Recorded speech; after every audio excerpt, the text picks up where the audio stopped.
За бүгдээ эзний өдрийн мэндийг хүргье. Хамтдаа Бурханд алдрыг өргөхөөр, талархлаа өргөхөөр, түүнд хүндэтгэн өргөхөөр, түүнийг магтахаар, түүний үгээс судлахаар ирсэн. Та бүхэндээ баярлалаа. Тэгээд өнөөдрийн цагийн төлөө хамтдаа Бурханд хандан залбирцгаая. Баярлалаа Бурхан аваа, танд бүх зүйлийн төлөө талархъя.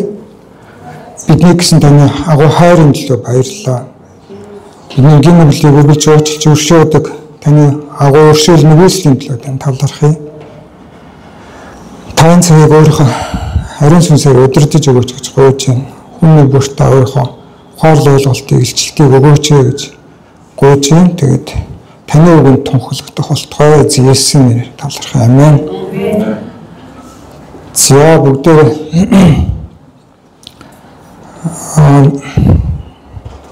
за нэг юм ачиж тэгний садлах харсан байна уучлаарай. Явуулж байгаа.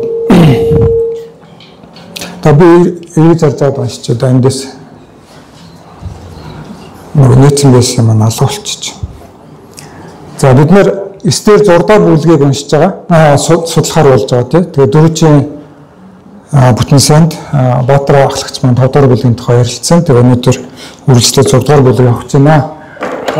Тэр шин хааны нойр хөлжөө. Тиймээс он цагийн үйл явдлыг тэмдэглэсэн шастрыг авчрахыг тушаасанд тэд хааны өмнө авчирч дуудан уншлаа. Тэгээд ордны үүдний харуул бол хааны 2 тайван Бигтан Тэрш нар Ахшаершин хааны аминд хүрэхийг санаархаж байсныг Мордхай илчилсэн тухай тэмдэглэн үлдээснийг олов. Хаан үүнийхэн төлөө Мордхайд ямар гавья шавнал цол хэрэм хүртээсэн бэлээ гэсэнд өөрт нь үлчилжсэн зарцнаар түүнд юу ч хүртээгээгүй гэжээ. Хаан танхимд хэн байна вэ гэв. Хамаан энэ үед Мордхайг дүүжлэх гэж бэлдсэн дүүжлүүртэй түүнийг дүүжлэх талаар хаантай ярилцахаар хааны ордны гадна танхимд орж ирээд байлаа. Албатууд нь хаанд Хамаан танхим зогсож байна гэсэнд хаан түүнийг оруул гэжээ. Хамааныг орж ирэхэд нь хаан гавья зүтгэлийг нь үнэлэн үзсэн хүндээ хаан юу хийж өгвөл зохих вэ гэхэд Хамаан дотроо хааны үед надаас өөр гавья зүтгэлийг нь үнэлж үзээд байх хэн байх вүлээ гэж бодоод хаанд гавья зүтгэлийг нь үнэлж үзсэн хүндээ зориулж хаантан өмсдөг хувцс, ундаг хүлгээд толгоондох хааны титэмтэйгээ авчруулах хэрэгтэй. Тэгээд хувцс олон морийг хааны хамгийн хүндтэй ноёд язгууртнуудыг нэг нь авч хааны зүгээс гавья зүтгэлийг нь үнэлэн үзэж буй хүндээ хувцсыг нь өмсүүлээд морь нь улж хотын далбаагаар хөтлөн явгээ.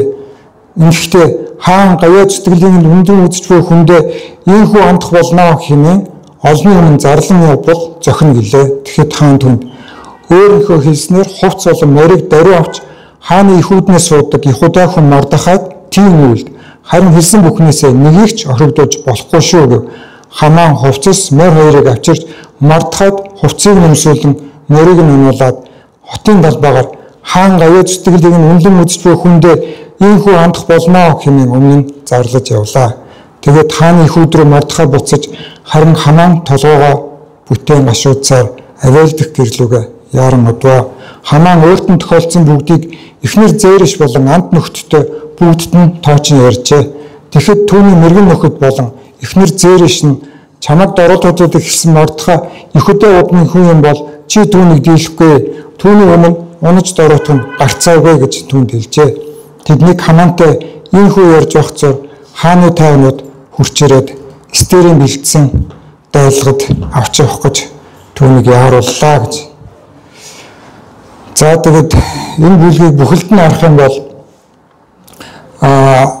ийм нэг хэллэг байдаг тийм хувь зээний тохиорхол, хувь зээний шоглон гэх юм тийм ийм үг надад хамгийн түрүүнд бодогдож орж ирсэн.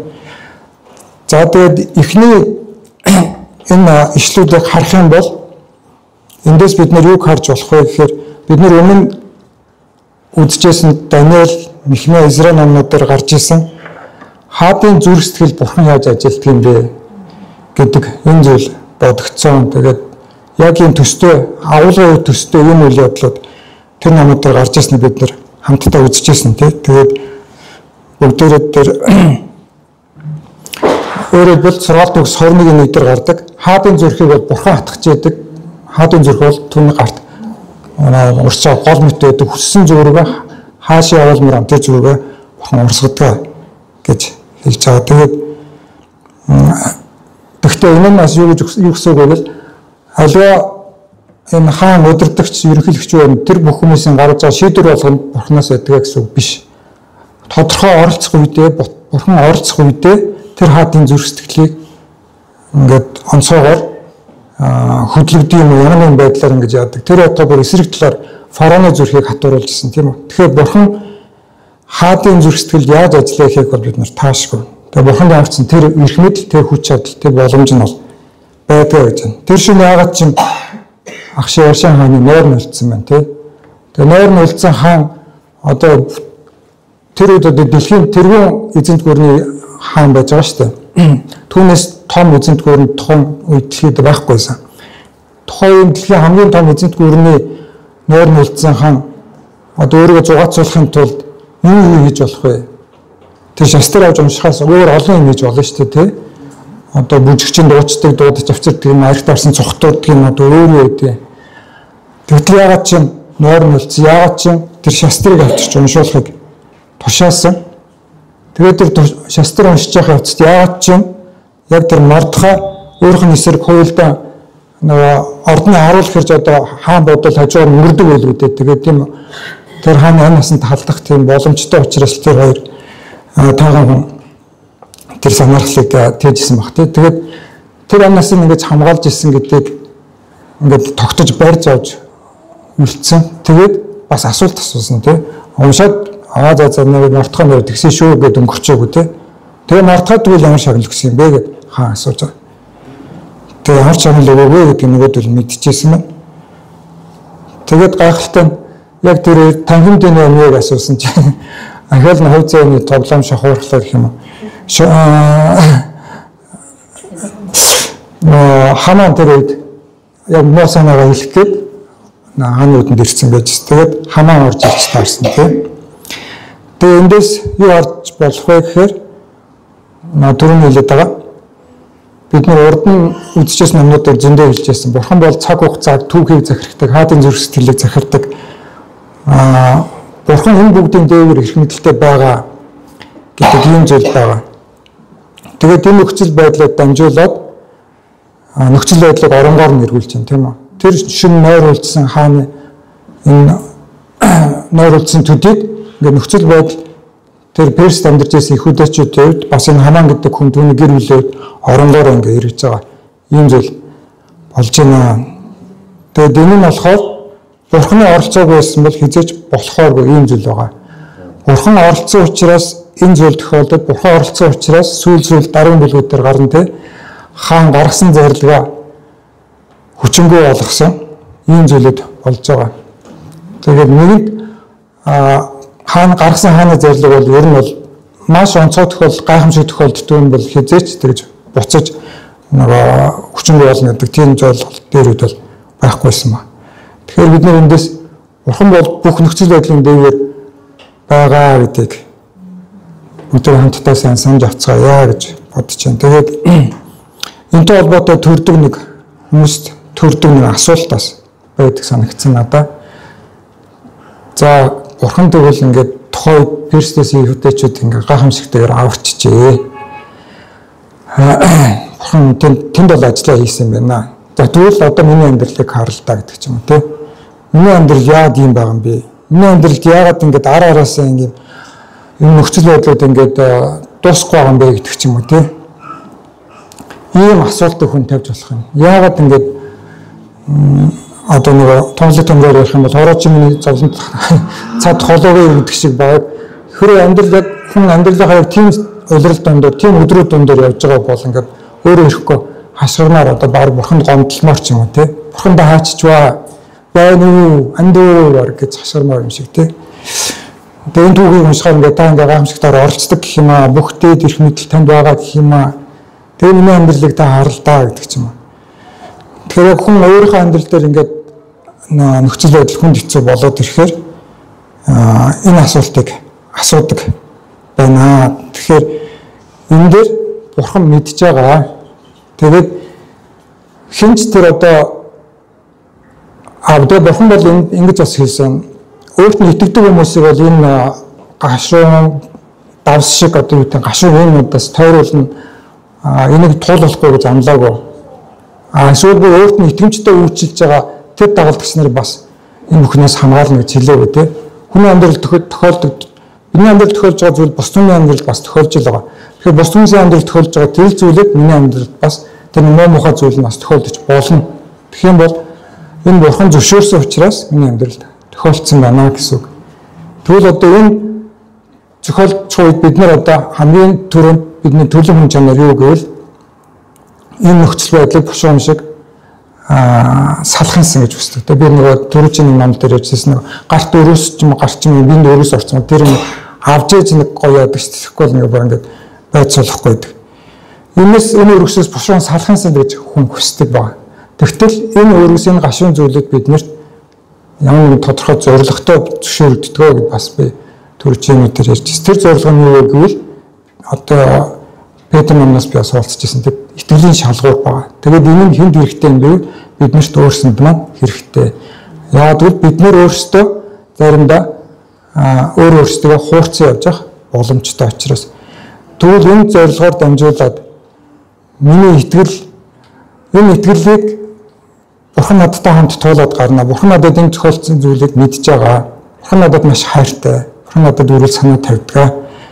Тэгээд энийг давж гарах хүчийг надад өгнө. Бидний давж туулахаас давж дуулж чадахгүй тэр ачааг Бурхан биднэрт өгдөгөө гэж хэлсэн шүү дээ. Тэгэхээр Бурхан миний даах ачааг надад өгж байгаа. Бурхан надтай хамт энийг давж гарах хүчийг өгөөд надтай хамт ард нь гаргана.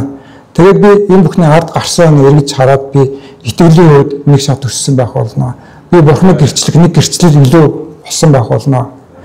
Тэгэхээр тэр хүний махан биеийн үед таагүй ч гэсэн энэ бол бидний сайнны төлөө юм аа. Хожим магадгүй тэр хүн өөрийгөө хуураа явж исэн бол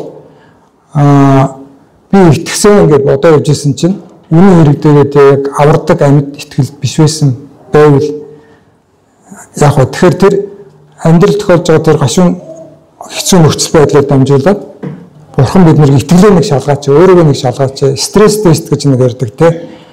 Яг хамгийн байж болох муу нөхцөл байдлууд ингээд өгөөд үзэхэд тэр систем ингээд дэлбэрчихгүй, задарчихгүй ч юм уу үйл ажиллагаа хийм явж чадчихгүй юу гэдэг. Техник технологи үйлдвэрүүд юмудаар явагддаг. Тэгэхээр тэрнтэй адилхан миний итгэл үнэхээр тэр авардаг Бурхантай намайг холбож байгаа тэр итгэл мөн биш үү дээ. Шалах нэг ийм уламж байна. Тэгээ яг үнийг хэлэхэд бид нэр хизээ Бурханд ойрхон байдаг вэ?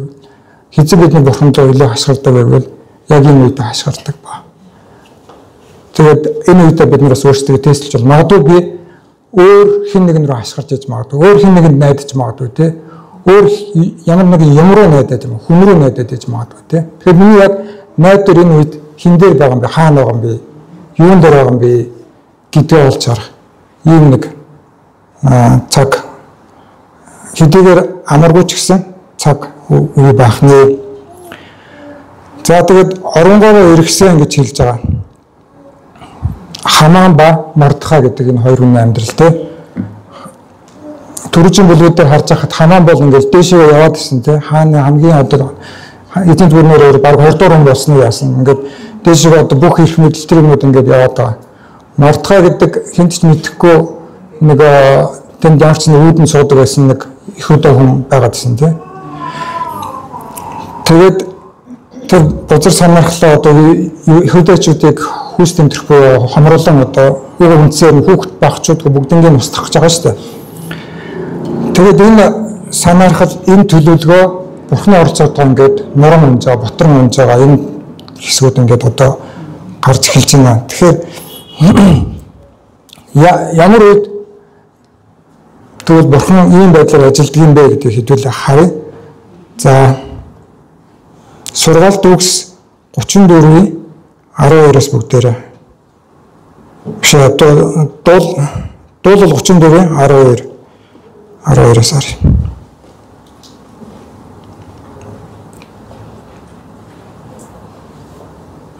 За энэ 34 дээр бүлэг гэхдээ ер нь бүхэлд нь уншаарай гэж би уриалах гэсэн юм.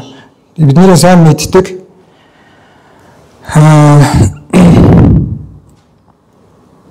Яваа сайн гэдэг амсаж үзэхтэн гэдэг энд байгаа. Нэнд уушилтээр байгаа. Тэгээ бид нэр түрүүний саяны ярьсантай холбогдоход энэ бүх хэцүү нөхцөлөд даваад гарсан бол бурхан үнэхээр сайн юм байна гэдгийг өөрөө амьдралаар мэднэ те. Хин нэгний амнаас биш. Бурхан хайр гэдээсэн, бурхан уучлалдаг гэдээсэн нэрээ тийм байлээ. Бурхан үнэхээр сайн шүү. Тэгээд өөрийнхөө гэрчлэлийг ярьж байгаа хүн бол хүмүүсийн өмнө бардан бурханыг ам дүүрэн гэрчлэнэ. 34:12-аас уншия.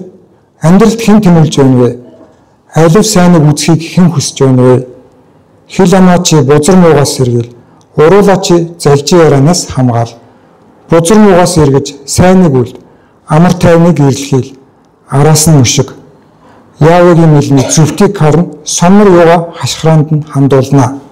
Яавгийн царай мууг үлдэгчдийг эсэргүүцэж тэдний дурсамжигч газар дэлхийгээс арчдаг. За тэгээд 17-18 уншсан болох юм. Зүвтүүдийг ойлгоход яава сонсдог, зовлон шаналлаас нь тэднийг авардаг.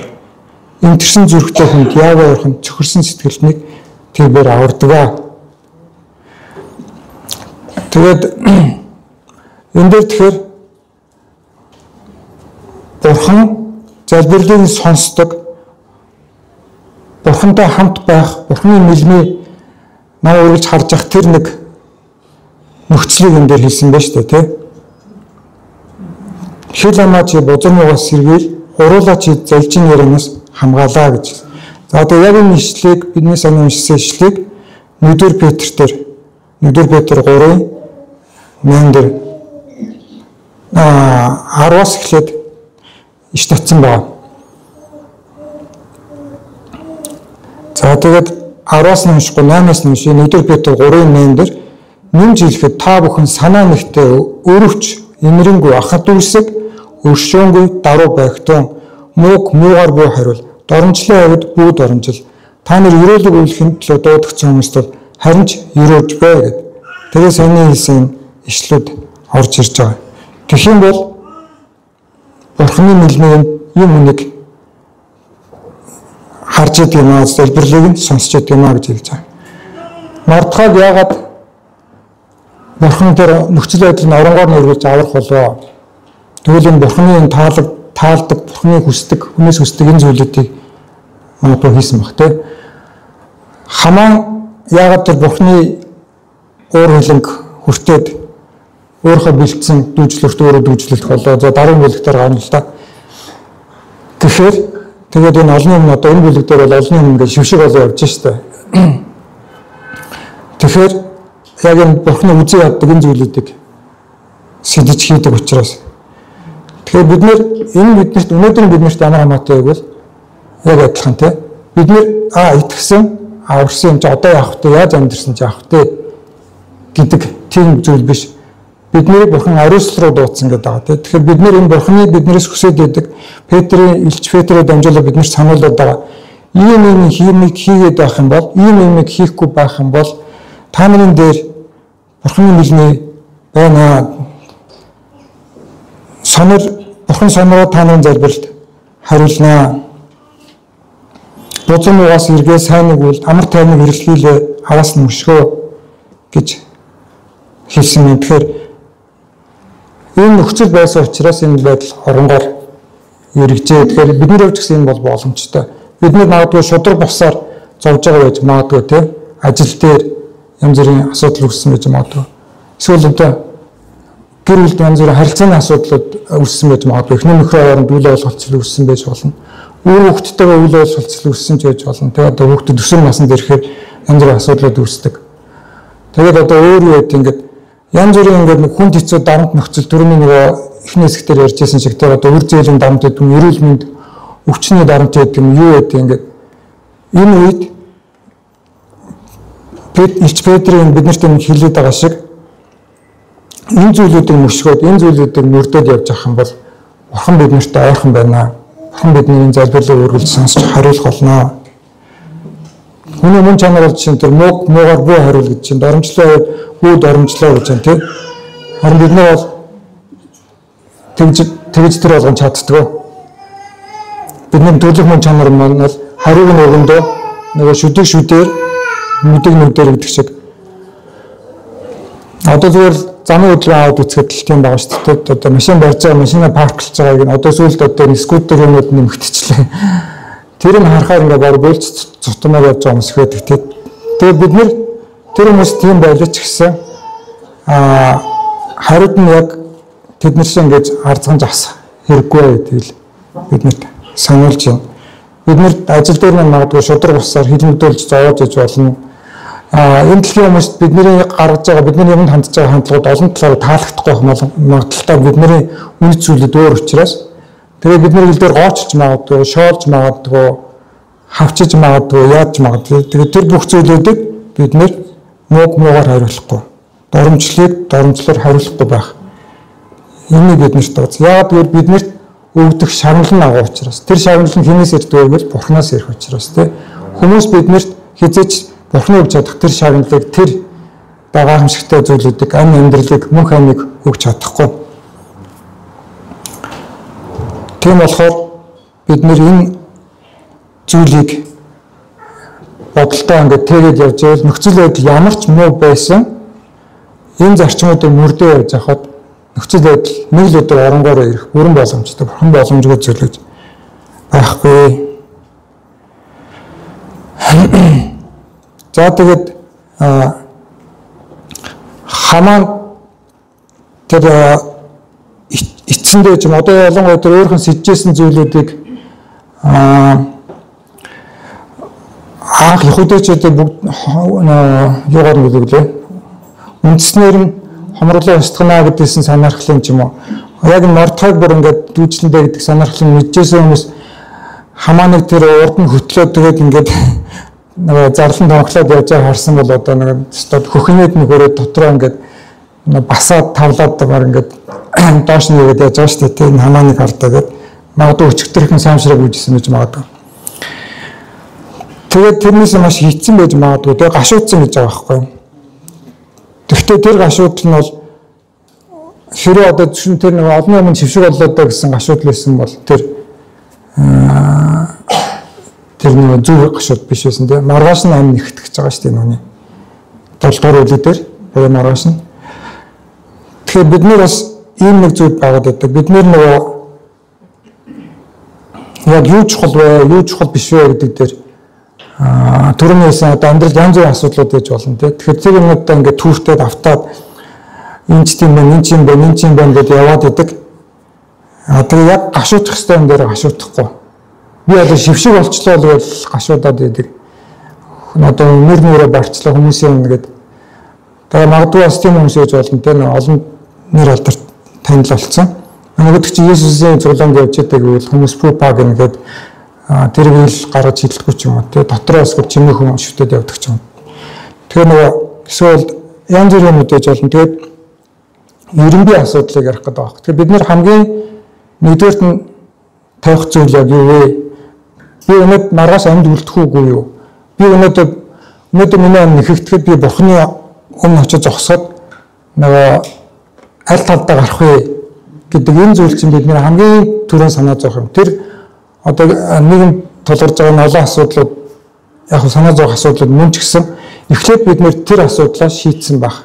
Эхлээд би Бурхны өмнө за би ангичсан Бурхны хүүхэд мөндөө гэдэг сүнс бидний дотроос гэрчлэнэ гэдэг шүү дээ.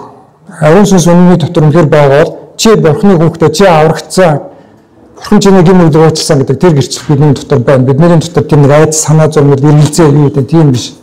Яг бидний дотор Бурханаас ирдэг тэр амар тайван байна. Тэгэхээр энэ асуудлыг нэгдүгээр тавьж шийдсэн байх хэрэгтэй гэж сануулах гэсэн. Тэгээд одоо яг манай байшин дээр нэг юм асуудал боллоо л яг нэрмэгтэй холбоотой. Байшин бан хийх гэмэд бид нэг байшин дээр нүуд орсон 2 жил гаруй бариуллаа. Тэгээд тэгсэн ч гэсэн дутуу гоцоо жижиг зэрэг арсаар амд байгаа даа. Тэгээд сая хэзээ хэлээд нэг бороо орсон 3 дахь 4 төлөө. Тэгээд тэр үеэр нөгөө манайх нэг тоггоочоос нарны тул тавиад нэг юм юу төвийн цэглэнд холбогдохгүйгээр цэглэгээ шийдсэн байхгүй. Аянга гоогаад гэх юм. Тэгээд нэг учирсан охирол нь бол ямар ч дөрвөн батарын нэг нь шатсан чад хийсэн. Инвертер нь бас тодорхой хэмжээгээр шатсан байгаа. Тэгээд сэрэж болох юм уу мэдхгүй байдаг. Тэгэхээр би одоо тэр олон асуудалтай төрөлдөж байхаар хамгийн нэгдүгээр бороо орж зам болж энэ газар дуулгаа эхний ээлжинд тавих хэрэгтэй гэдэг би бол тэгэхээр бодох хэрэгтэй байсан юм аа. Одоо хожимцоо ухаарлаа гэж бодож байгаа байхгүй. Тэгэхээр бид нэг амьдралд ямар ч дарамтууд ямар ч юмуд байсан гэсэн нэгдүгээр би бурхантай харилцаа минь ямар байна. Би яг бурханы хүүхэд байгаа тэр статус маань байна уу гэдэг. Энэ юмнууд бол би яг бурхан намайг харахад одоо яг яаж харагдаж байгаа болоо тий. Иш чаавас гэж харагдаж байгаа болоо. Итгэмжтэй сайн охин дагалдагч минь хүн ингэж харагдаж байгаа болоо гэдэг. Тэгээ энэ бол бидний нэг ерөнхий асуудал. Бид нар тэгээд нэг хараад гисэн бүхэндээ байдаг шүү дээ. Одоо соёлын амдад тэдэн тэрбум 500 хэдэн тэрбум тавьчих, эрчим хүчний амдад 200 тэрбум тавьсан. Тэгээ Улаанбаатар одоо гал алтгаа ирэх үед хөлтгөө гэж байж байгаа гэдэг ч юм уу тий. Соёлын чухал юм уу хүмүүс хөлтөхгүй хүмүүс өвлөд авах нь чухал юм уу гэдэг ч юм уу. Эсвэл одоо зүг зүгээрээс явган автан гээ хуулаад ундлаа гэдэг чинь өөр Улаанбаатар шийдэх асуудал алгаа гэдэг ч юм уу тий. Тэгэхээр ингээд нэг юм ерөнхий асуудал бидний амьдрал тавигдсан. Яг итгэж бидний хувьд бол энэ бол хамгийн чухал зүйл байна. Тэгээд энэ хамааны гашуудалтай холбоотой тэрийг хэлэх гэсэн. За тэгээд сүүлд нь тэр нэг зөвлөгөө өгöd байгаа хүмүүс байгаа. Эхнэр нөхдүүд гэдэг. За тэднэр тэгсэн чинь санаж байгаа бол уртын бүлэгт бас зөвлөгөө өгсөн. Бас төгсгөлтөн зөвлөгөө өгсөн. Тэдний юу зөвлөгөө өгсөн бэ гэхээр за эхлээд хэн баахан сайрхдаг. Хамаа баахан сайрхдаг тийм.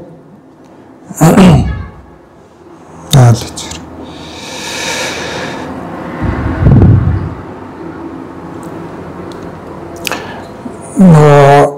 Амар додгор гарч явдаг штэ. Дайлаг дээрээс. Тэгээд баахан одоо ингээд нэг яадаг те. Ямар их хэд баялагтай, ямар олон өрөөхтэй, өөрийг нь хаан хэрхэн чухалчилж юм. Тэгээд нэг одоо ижил төвчний бүх ноёдуудаас өөрийг нь хамгийн дээгүүрэнд авч үзэж юм. Тэгээд стер хатаа хүртэл хаанаас өөр одоо намайг л өрлөө да. Өөр морсонгүй дээ гэх өнгөрөлт. Тэгээд энэ бүхний харахад ингээд нэг орчин үеч одоо нэг селфи мэлфи стори гэдэг нэг юм их болоод байгаа. Тэгээд энэ бүхний цаана нэг агуулгын юу аа гэхээр ингээ харахад бас нэг одоо нэг сайхан төрсөн эмэгтэйч бол намайг хардаа би одоо ямар сайхан төрсөн бэ гэдэг юм шиг тийм нэг сайрхаад юм шиг. Намайг хардаа л гэсэн нэг юм юмнууд байгаа байхгүй. Нэг англиар бол look at me гэсэн.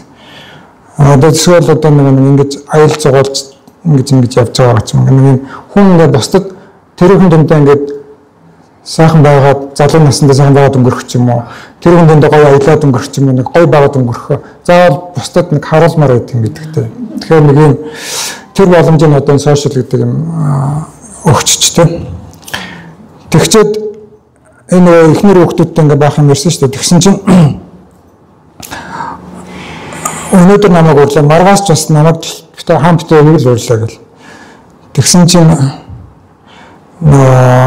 тэр энэ 6 дахь бүлэг дээр зөвлөгөө одоо эхнэр зээрш болон тэр нөөц нөхд нь гэж хэлсэнгүй 50 дохой өндөр дүүжлэр хийгээд мордхой түн дээр дүүжл гэж өглөө хаанд хэлээ гэж хэлсэн байна тий. Тэгээд хаантай хамт байлгахад нь баяр хүртэ очихтой юм. Тэгээд тэр нь хамаанд таатаа санагцсан гэж хэлээд байгаа. За тэгсэн чинь нөгөө 6 дахь бүлгийн эцэст нөгөө нөхцөл байдал иргэн гот нөгөө нөхдөд чинь шууд суугаас улцсан тий. Чамаг дуртуулаад эхэлсэн мордхой их удаа удмын юм бол чи түүнийг дийлэхгүй үе. Түүний өмнө дуруудах чинь баг гарцаа вэ гэсэн юм яриад яваа. Тэгээд энэ хүмүүсээс ирдэг янз бүрийн зөвлөгөөнүүд байдаг. Тэгээд энэ хүмүүсийн зөвлөгөөнүүд дотор яг авах сайн бас байна уу байдаг тийм үү. Тэгэхээр бас ялгаж салах мөргөө ухаан хэрэгтэй гэж хэлэх гээд байна. Тэгээд энэ хүнээр дамжуулаад энэ хүний үгээд доо зөвлөх хүнээс ирээд байна уу, бурхнаас ирээд байна уу? Өнөөдөр бурхнаас ирж байгаа бол энэ хүний амар дамжуулаад бурхан надад юу сануулж хэлхийг хүсвэ? Дуулал 1 дээр бүлэг дээр хэлсэн байдаг шүү дээ. Буруу хүмүүсийн зөвлөгөөр алхдаггүй. Бузар нүгэлтнүүдийн зам дээр зогсдгоо. Босож дормжлогсдын бөөрн суудгүй хүн юутай сайшаалтай вэ? Тэрээр Яавагийн хууль зааварт байсч түүний зааврыг өдөржин шүнжин тунгаана. Урсгал усны дэргэд тарьсан мод ургацын цагтаа үр жимсээ өгч үндэс навчны сатхын ядлаар үүс хүртээ юм хүн амжилттай гэж хэлсэн байдаг. Тэгэхээр тэгвэл бид нэр хизээ хэрсүү байж чадах юм байвал биднэрт нэг харьцуулах юм хэрэгтэй шүү дээ. Бид нэр үнийн талаар хэр их мэднэ, хэр их мэдэрсэн байна амьдралаараа төрөн нэг шиг те. Хин юм амаар биш яг өөрөө амьдралаараа мэдэрсэн байна. тэр хичээнээрээ хүмүүсээс гаднаас ирж байгаа тэр мэдээллийг тэр юмтайгаа харьцуулна. За би бол иймд итгэж үнэмшдэг. Би Библийг уншихад бол ингэж юм. Бурхны хүсэл бол юм. Миний итгэдэг бурхан бол ийм чанартай.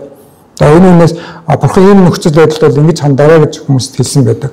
Энэ үнээс ирж байгаа зөвлөгөө бол тэгээд тэрэн дээрээ тавьж үзэх нь шүү дээ. Тэгээд таарж ийн үү, таарахгүй зарим таарахгүй гэж байгаа юм. Тэгэх юм бол нэг авахгүй их ухаанаар гэдэг чинь зарим нохтлоо зарим үлдээгээд авч болно. Эсвэл зарим бүр биднийг унтраах, нураах, буруу гин нүлийн дамруу хөтлөн дагуулах тийм юмуд ч байж магадгүй. Тэгэхээр нөгөө ялгаж залгах хэрсэн ухаанаар хандахгүй өнөөдөр нэг зөвлөгөө өгч ирсэн хүмүүс маргааш чи яах гэж тэгсэн ингээд бид нэрээ хинэгчгүй гөрдөөд гүтгээд хууршихгүй царайтай байж явах бүрэн боломжтой. Тийм амьдралын тохиолдлууд угаасаа зөндөө байдаг.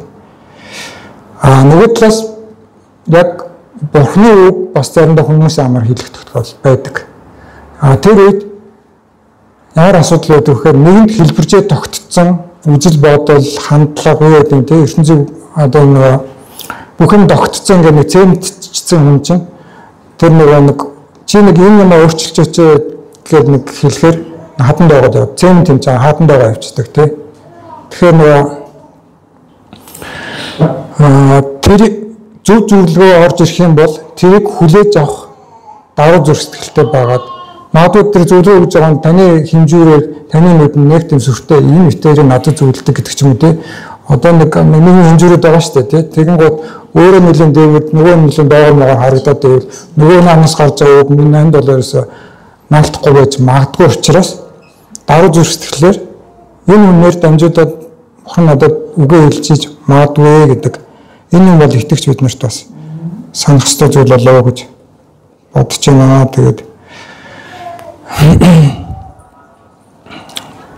энэ зүйлүүдийг энэ бүлгээс хөндөж яриа гэж бодсон юм аа. Тэгээд хэдүүлээд хамтдаа залбирцгаая.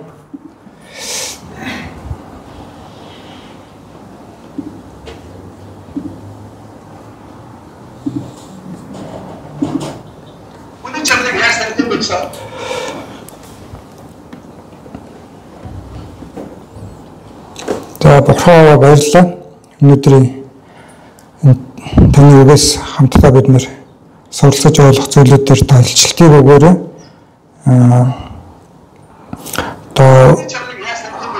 Үргэлжлүүлэн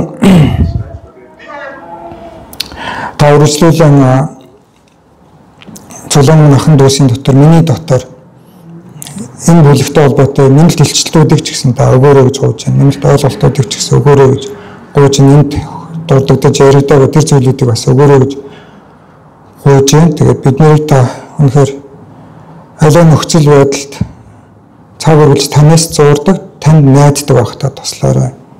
Таны улам илүү таньж мэдхэд туслаарай. Таны ямар сайн итгэмжтэй, бидэнд ямар хайртай гэдгийг, бид нар таны нүдэнд ямар үнцэнтэй гэдгийг амьдралаараа олж амсахад мандаа туслаарай гэж гуйж байна. Тэгээд таны өмнө даруй зүрх сэтгэлтэйгээр өөрчлөгдөж туслаарай. Амьдралын олон асуудлуудаа бас хэд нухацуулахгүйгээр таны энэ итгэлийн замаар таныг хараанаас алдахгүйгээр алхахад туслаарай гэж гуйж байна бурхан.